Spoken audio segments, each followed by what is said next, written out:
This video is sponsored by Protect America, a leader in home security systems. We have arranged for you to receive a free indoor camera and doorbell camera when you take advantage of their services.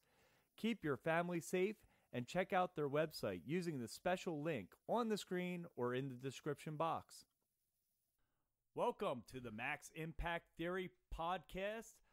I'm Tim Rosanelli, your host, here with my producer, Justin Olivieri. Hey, yo. All right, Justin, I'm really excited about this podcast. We're going to be talking about how to become a more engaging person. I feel we have a lot of experience in this just because of how much we talk to people for a living. Yeah, exactly. And but first, before we talk about that, I saw a really cool video, and I wanted to talk about this a little bit because I think it's an important subject.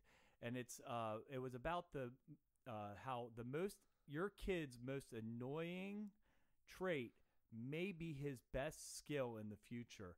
And the guy talked about how he was kind of annoying in high school, and next thing you know, he's talking publicly. I think he was a comedian. The guy was a comedian and became a comedian, and he was kind of like the class clown. And he talked about how the genesis of that all happened.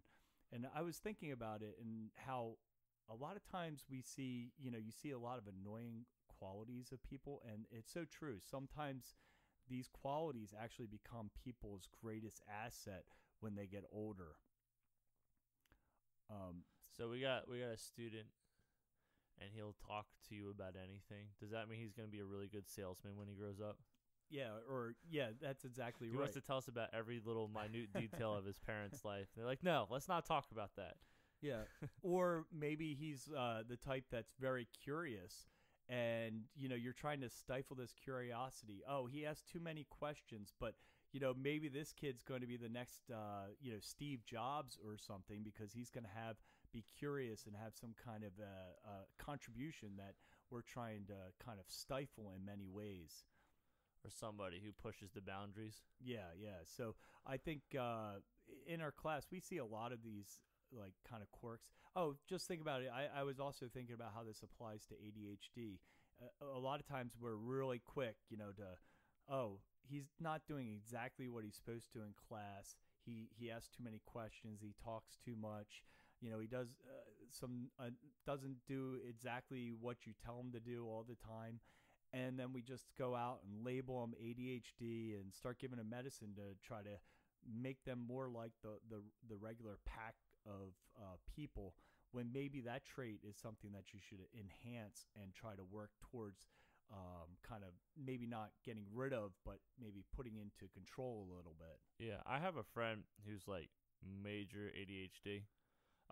Even on medication, he still has to like twitch his leg or something like that. Yeah. And then he ended up getting into coding, and now he has his own coding business. Okay.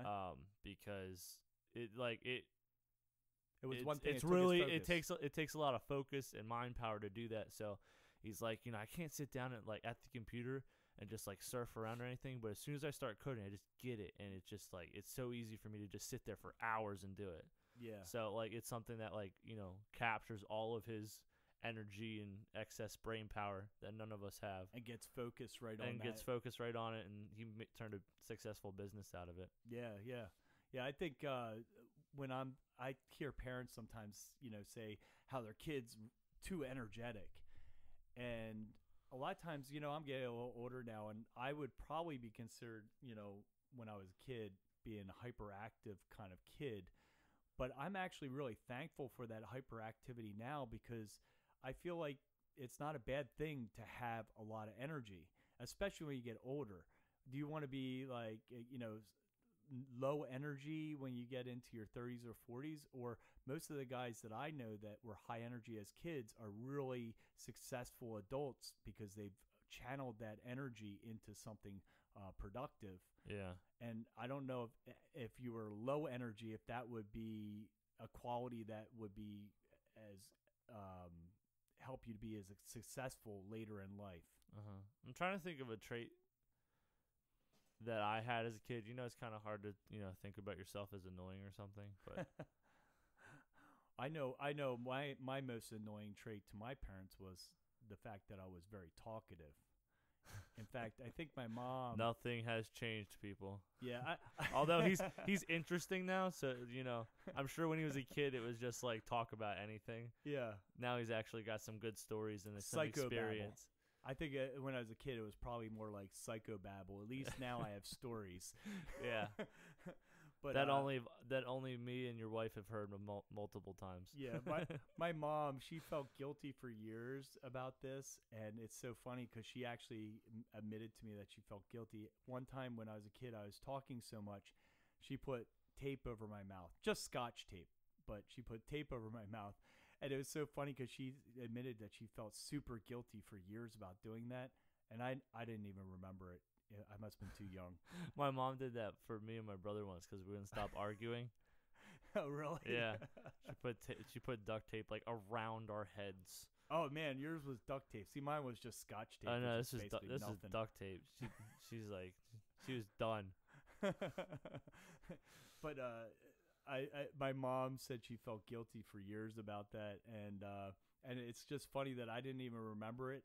And I guess it's also talks about the resiliency of kids because it didn't really. I don't think it had any negative impact. You probably thought it was funny. Me and my brother thought it was great because she'd always threaten like, "Oh, I'm gonna duct tape your mouth shut." Yeah. And we're like, "No, you're not." And then she ends up doing it, and we just thought it was hilarious. So we actually sat Especially there when you look at the other and one. didn't say anything because we thought it was funny and we didn't want it to stop. Yeah. I mean, we were sweating, so it didn't actually stick to our skin too well. Uh-huh. I remember sticking to the back of my head a little bit, but I just know if it was me and my brother, and that we would probably think that was hilarious because just looking at your other brother with they're all taped up would have been really funny. I remember sitting on a wood bench in our dining room looking at each other, trying not to laugh. I think I would get in trouble just trying to hand communicate to my brother like sign language. My mom laughed about it too, I remember. We all just had a good time. But so going back to my talkativeness, I think that, in the end, that led me into a career of basically when we're a karate instructor, we're talking about public speaking. Yeah. And being in front of people. It really helped me too in the boardroom when, I worked for a corporation because I was always willing to express my opinion in board meetings and to higher ups, even if I wasn't a higher up myself, which helped my career in many ways, just being able to communicate better and have a good energy level about me and things like that are all what helps you, do better at your job. So I think I have two annoying traits that okay, your two annoying traits are... One annoying trait was I always wanted to build something. I always wanted to be creative. Like, I would sharpen sticks and, like, see how far I can get them into a tree or, like, the ground and stuff. And then I was always trying to build forts out of, like, rocks and sticks and stuff. My parents were always like, "Go take that down. You can't have that just it was annoying. in the middle of the yard." It was annoying because they would have to clean up. Yeah, it's like you can't be nailing boards into this tree. You're not gonna be able to build a tree house in this tree. This thing's falling over. It's almost dead. Yeah. So I think just creativeness, which really helps out with the dojo because you have to create games and drills that are exciting and just wanting to make something. The other one was I always had a fear of failing, but not so much where like I didn't want to do anything, but to the point where I asked a million questions about how to do it right to make sure I did it right. So my dad's like, "Hey, do this. All right, do you do this or do that? How do you do this again? Can you make sure I'm doing this right?" You know what I mean? And so now I think it helps out with teaching. Yeah. Because like in my brain when I was a kid, I had to break everything down in steps, and then I think that just translates well into teaching now. Yeah. Where you break down individual pieces of one problem. And so like first you tell them problem, then you just start breaking it down if they're not getting it. And then you work it out. Yeah, into a curriculum of some kind. My patient father. There you go. So that's most annoying traits. Yeah. So I guess the message here to anybody listening out there is that First off is our karate school. In our karate school, I feel like we do a really good job of trying to identify, traits that kids have. And this is what I think is one of the reasons why our school has become the best in our area is that we identify these traits and then we use those traits to kind of enhance our students and make them better. So I kind of think that now that we're done our opener, we can go into how to become a more engaging speaker. So Yeah. Well, we were talking about how you're no longer psychobabble. You're a little interesting. yeah. I think we can talk about how to be an engaging person. I know later you're going to talk about voice inflections and how to talk and stuff like that. My half will be how not to be boring. And by not being boring, I mean how with kids they don't know a lot of things, they don't have a lot of interests, so they're gonna be boring. But when you're an adult, and sometimes they're interesting, but then other times you get those one-word answers from them, like it's usually fine. about a video game. Yeah. Oh, yeah, that's great. Or some like TV show that you don't have an interest in because it's like Aquanauts or something. Yeah, so maybe Paw it's Patrol. interesting to them, but we have no idea what they're saying. Yeah.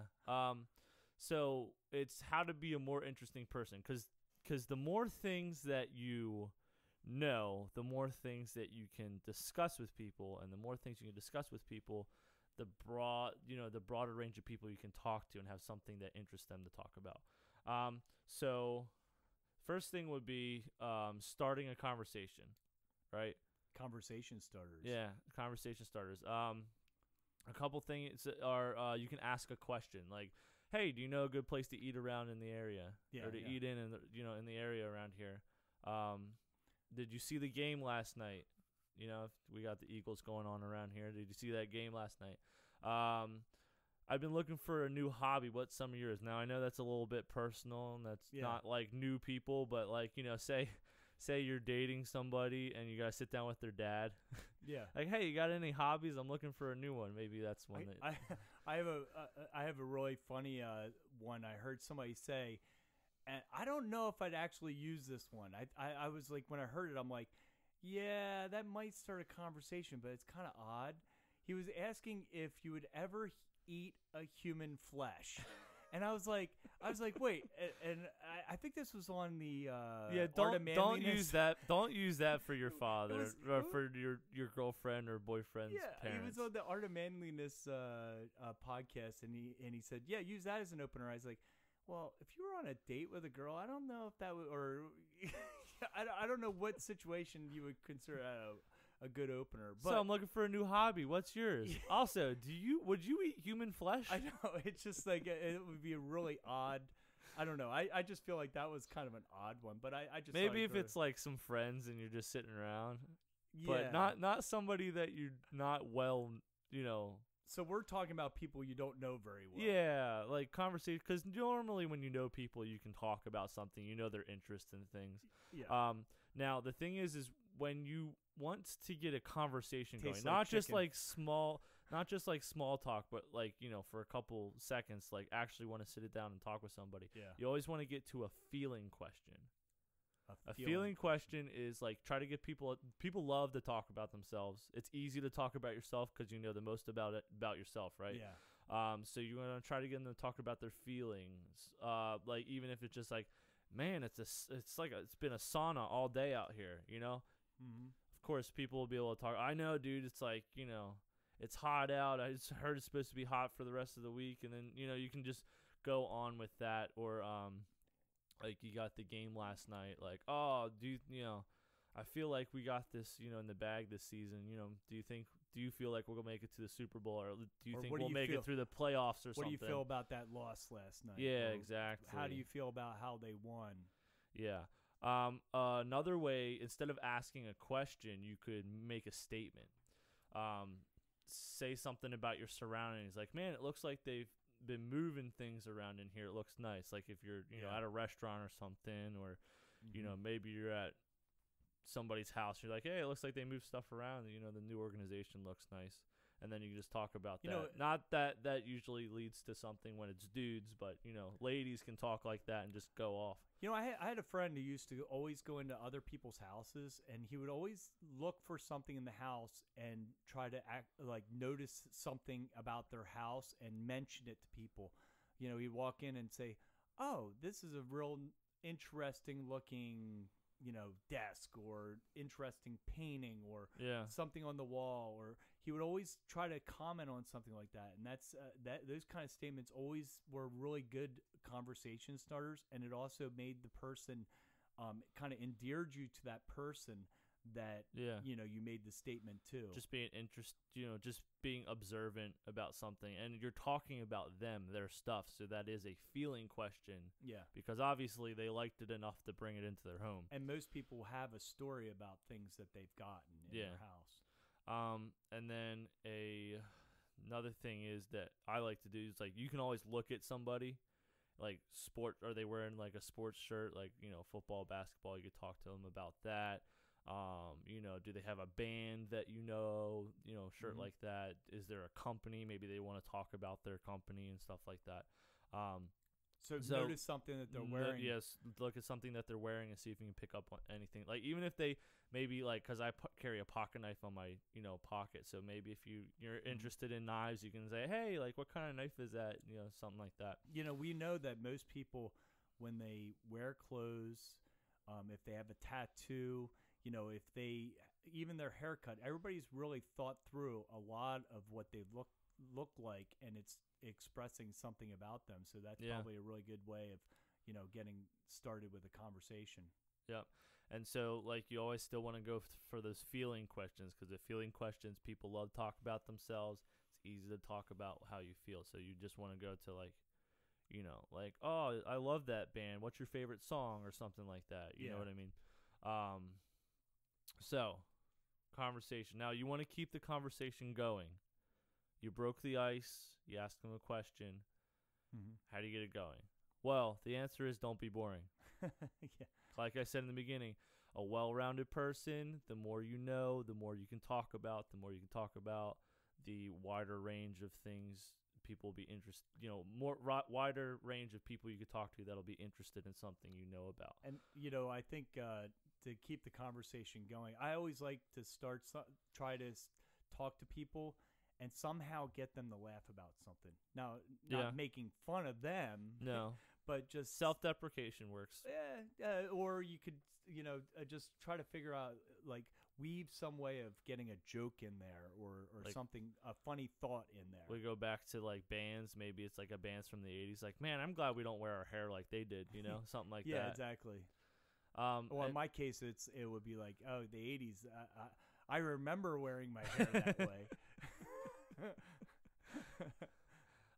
So being a well-rounded person, the more interest you have, the more chance you have to be in common with something, or at least have something interesting to talk about. Mm-hmm. Now, how do you become interesting, especially for like teenagers where, they're just trying to get through school, or, college age students where all they have to do is talk about school. Yeah. Because that's pretty much their whole life.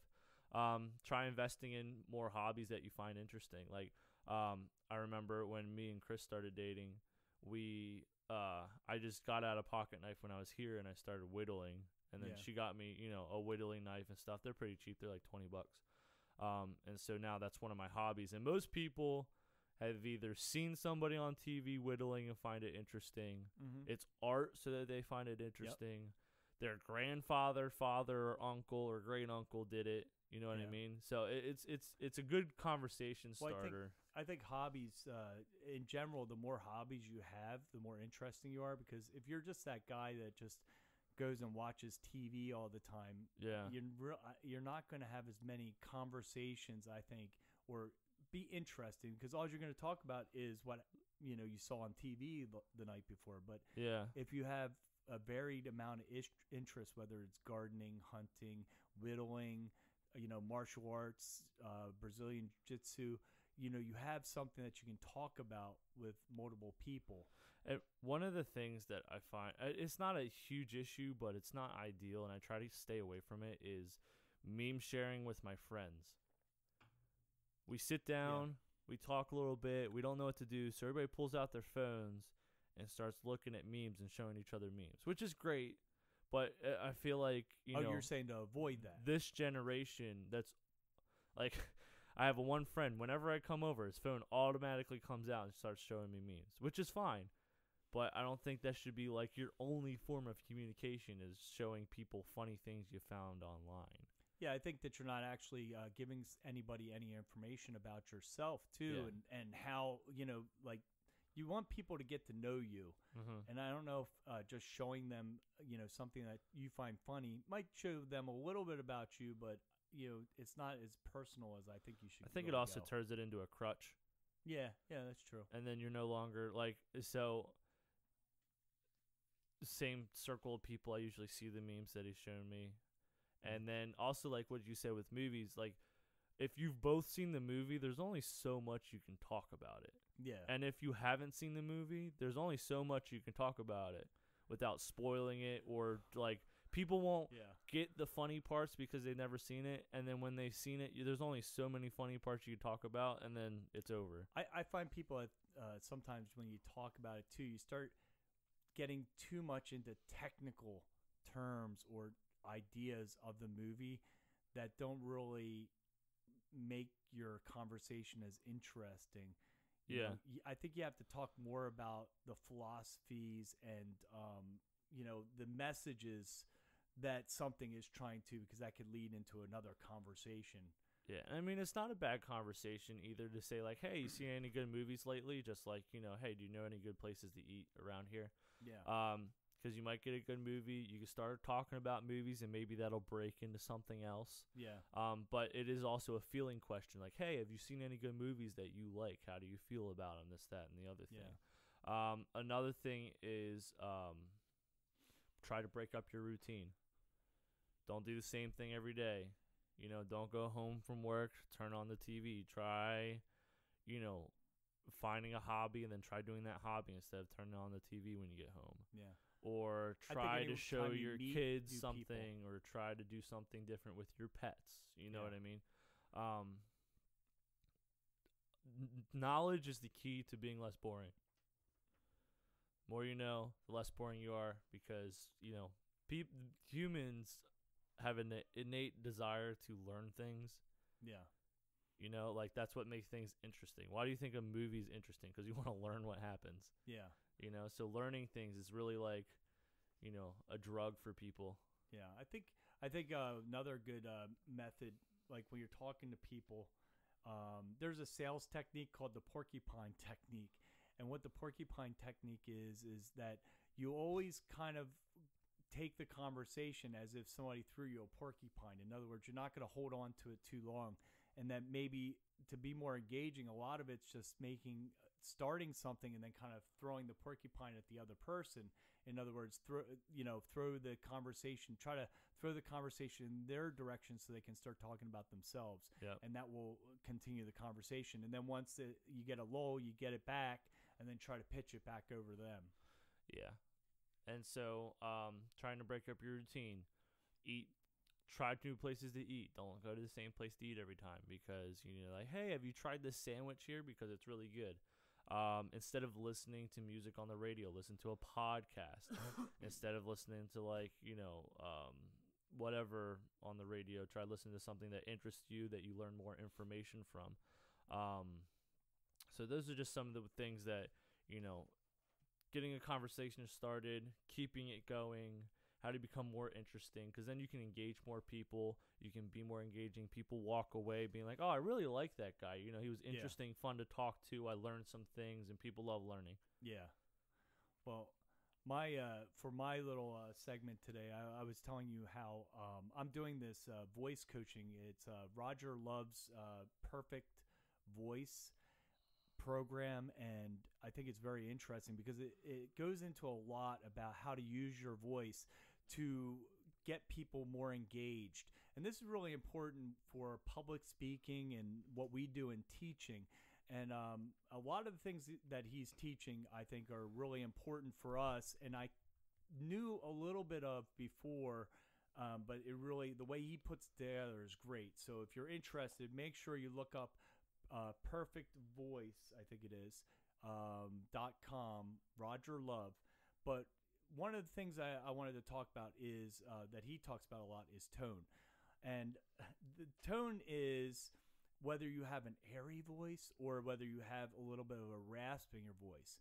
And I think it's very important that people work on their tone, because when you're talking to people, they respond a lot to your tone. And I personally think that Hollywood is having a very negative effect on the way people communicate.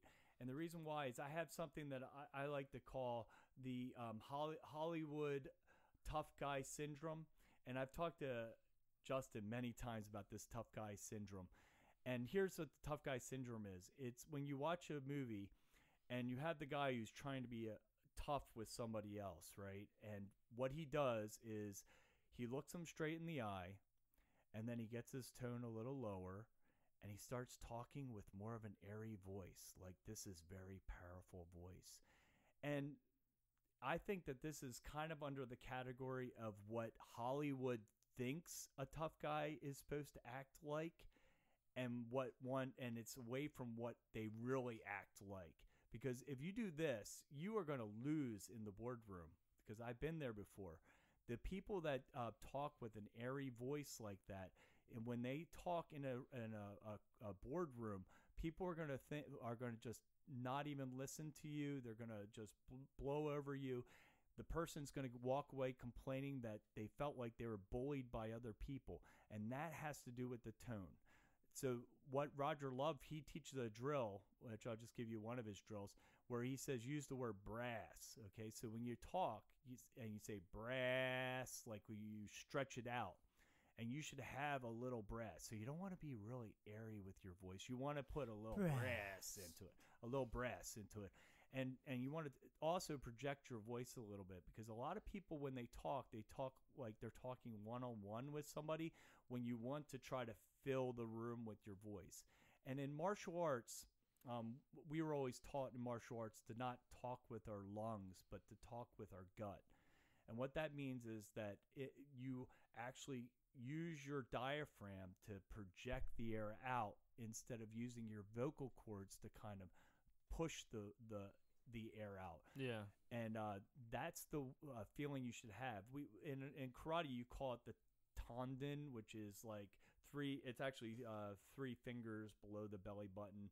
And they believe that this was where your energy for your martial arts came from. And it's kind of true in a way, because that's what the area that connects your lower body to your upper body, or your core, right? Yeah. And basically, we were taught to use our core to express our voice, and we call that a ki, right? Yeah. In the martial arts, which is when you shout. And it's kind of using your whole gut area, like you said, like lower abdomen, also your diaphragm, making sure you're not talking with your lungs. You're really pushing all of your core in and making sure you're forcing air out with that. Exactly. It's not your throat. You don't go I. It's like I, like, and you press it out. Yeah. And this is the way when you speak, especially when you're trying to public speak, you want to speak from your core, okay, from your center. So that's a little bit about tone.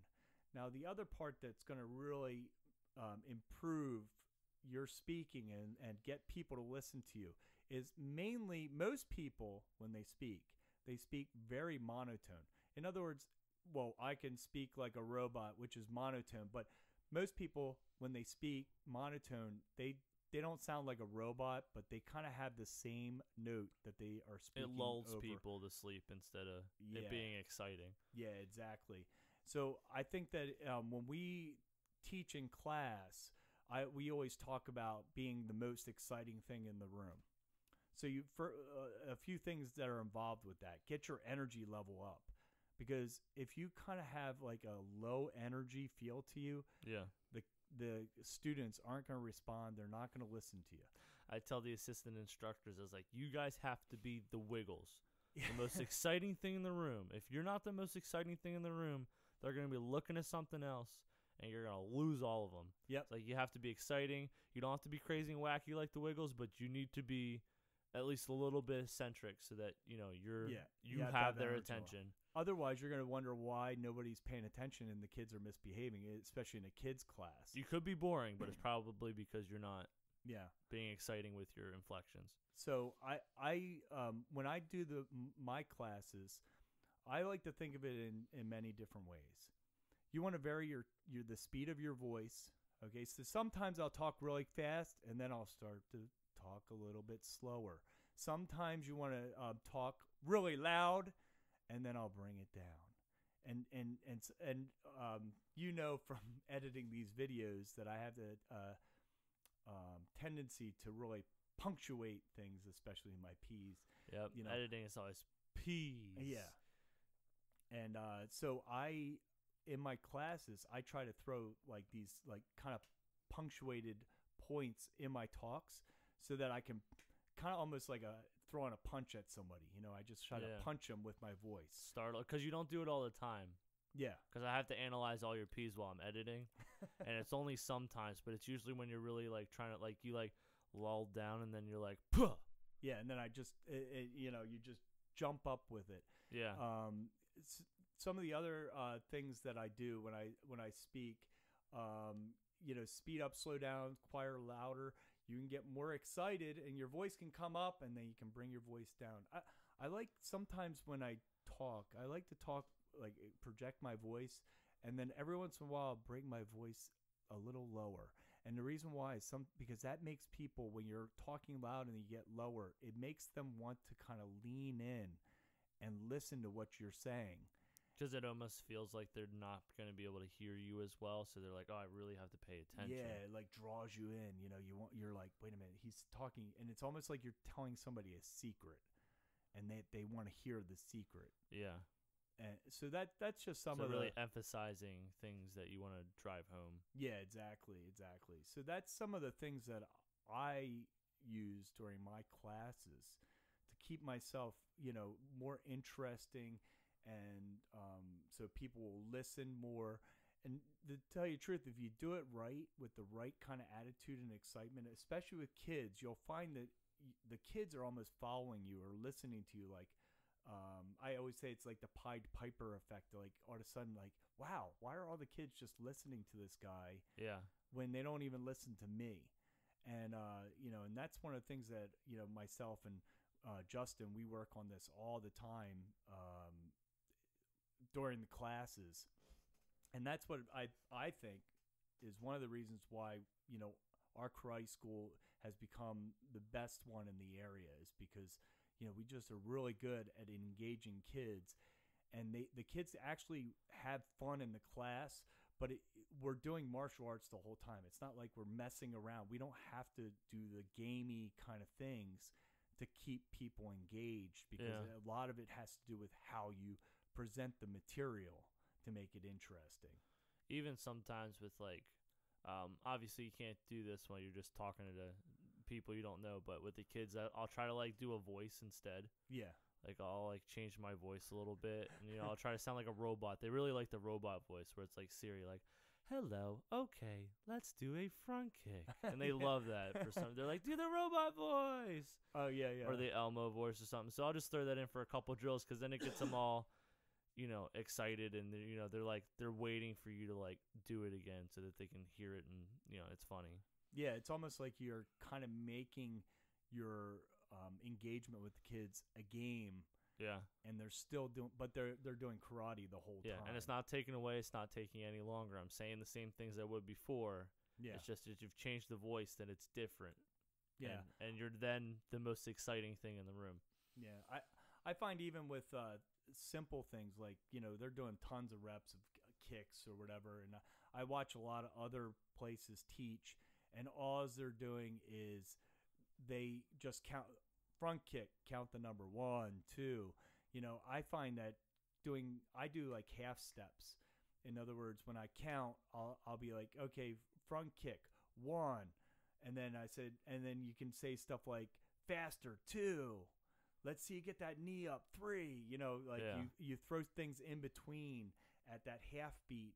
That's really coaching them forward. Is part of your secret skipping 4? Yeah, Yeah, that could possibly be. You know what's funny? It's because you always say something on 3. Like you'll say Yeah. 1, Two. 2. All right, guys, then make sure you kick really high. I want to hear you guys. And then it's like 5, because like Yeah, we everybody always had knows. the joke where like you hate 4 because you always skip it. Yeah, I skip 4 all the time in class. Yeah, it's you know what it is. It's exactly what you say. I usually do 1, 2, 3. Hey, let's get it a little stronger, and that almost becomes my 4 Yeah. because I had to say something in between. Yeah. But and a lot of times when I do kickboxing classes, my counting's terrible, but I always like to joke that it's never in their favor. Whenever I do something like a mistake, they all like roll their eyes. Or like, oh, I was like, hey, you hate me now, but your beach bodies will love me. Yeah, you'll hate me now, love me later. Yeah. That's always a good thing. All right, so do we have any closers today? Yeah, just want to recap basically what we talked about. So, not being boring. It'll go kind of with the mindset podcast we did before, with, how to be interesting. You need to change up your routine. Have the mindset of, okay, so I'm going to learn something new. Okay, I'm going to look at the same thing I've been doing for years and try to find something new about it. And then, that'll make you more interesting, learning more things.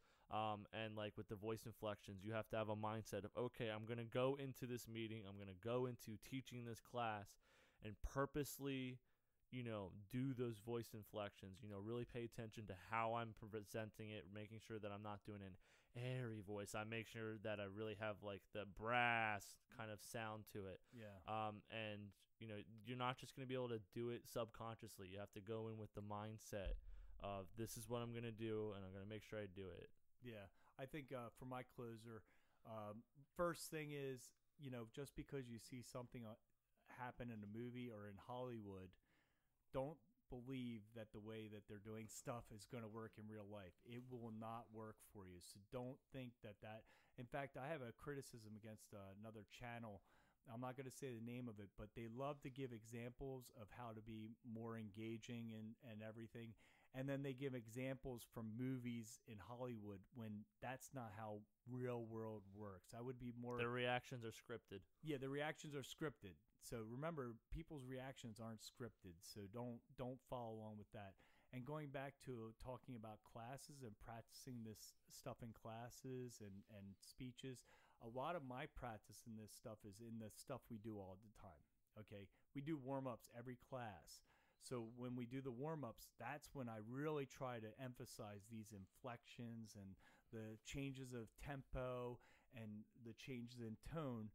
I like to practice that in things that we do every time, like the warm-up or doing basics. So if you're speaking, you do something regularly all the time. I always remember to do it during the basics. Yeah, the basics. Like as soon as I start, I was like, oh yeah, I got to make sure that I change this up. And then I think, like you said, you do it every single time of something that you do all the time, and then it becomes second nature. Like, okay, I need to make sure I remember to do this, or you just automatically start doing it. Yeah, and I think that if you get in at those points, like the warm up and basics, once you get it in there, then it starts to translate itself into the rest of the class. Yeah. All right. Well, I think that this was a great episode. We'd love to hear your feedback. So if you have any feedback, make sure that you email us at thetheory@maximpactkarate.com. And, if you are interested in talking to us directly or, have any good ideas for us to talk about, make sure you email us there too. And we'll see you in the next episode.